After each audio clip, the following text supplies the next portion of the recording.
There is an old tale which goes that Herne the Hunter, sometime a keeper here in Windsor Forest, does, all the winter time, at still midnight, walk round about an oak with great ragged horns, and there he blasts the tree and takes the cattle and makes milk yield blood, and shakes a chain in a most hideous and dreadful manner.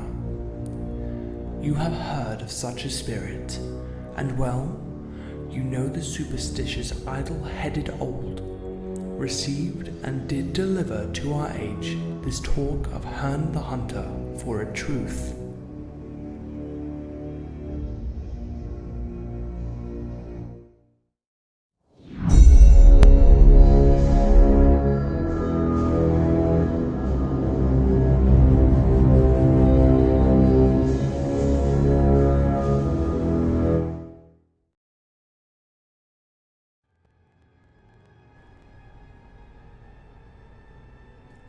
Herne the Hunter was a ghoulish creature, first seen in William Shakespeare's The Merry Wives of Windsor. The legends say he is a mysterious horned man who roamed the Windsor forest at night, rattling chains, withering trees, tormenting the local wildlife, and bewitching cattle, causing their milk to be replaced with blood. But who is Herne the Hunter? A myth or a man? William Harrison Ainsworth called him a myth, nothing more than a paranormal figure. In his 1843 Windsor Castle, Herne was a featured legend, a hunter who had been impaled by a stag. Before his death, however, the devil appeared and offered to save him, on the condition that he bore the stag's antlers. This has been the most popularized version of the legend of Herne the Hunter ever since.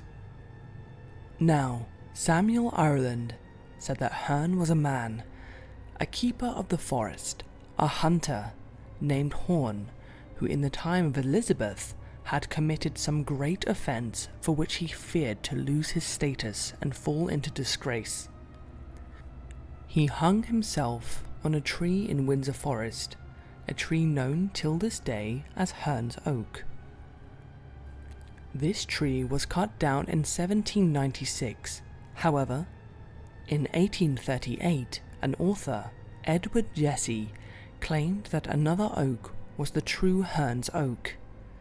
The tree was blown down by a strong wind in 1863 and replaced by another tree known as the Queen Victoria's tree.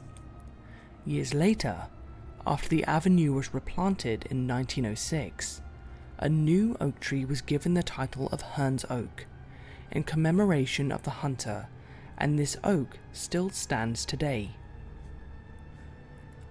James Halliwell Phillips, an English Shakespearean scholar, supported Samuel Ireland's claim of the hunter, suggesting that Herne was indeed a real hunter named Richard Horne. According to a document found, Richard Horne was caught poaching in Windsor Forest. After confessing to his crimes, he was punished, and the most common punishment for his crime at the time was hanging. An early copy of Shakespeare's The Merry Wives of Windsor was even written with Horn the Hunter in place of Herne the Hunter. The unholy circumstances of his death are likely what caused the legend of his hauntings to appear.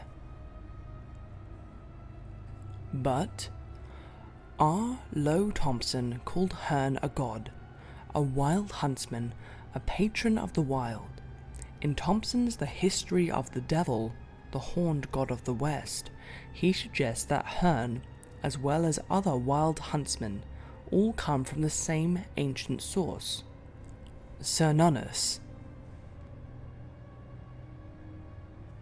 Cernunnos is an ancient Gaulish deity known as the god of the forest, and has similar legend of residing within forests, bearing a similar appearance and sporting stag horns.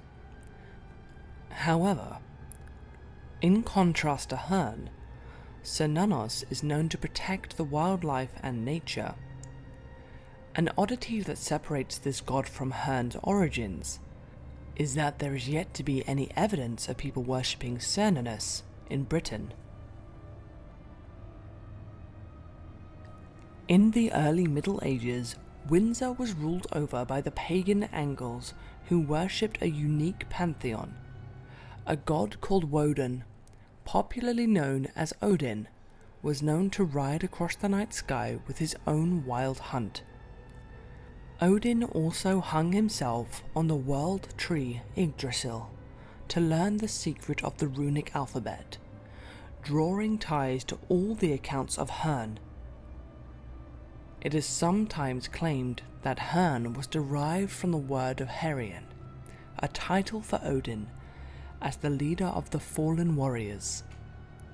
This suggests that Herne the Hunter may have as well been the Norse god Odin.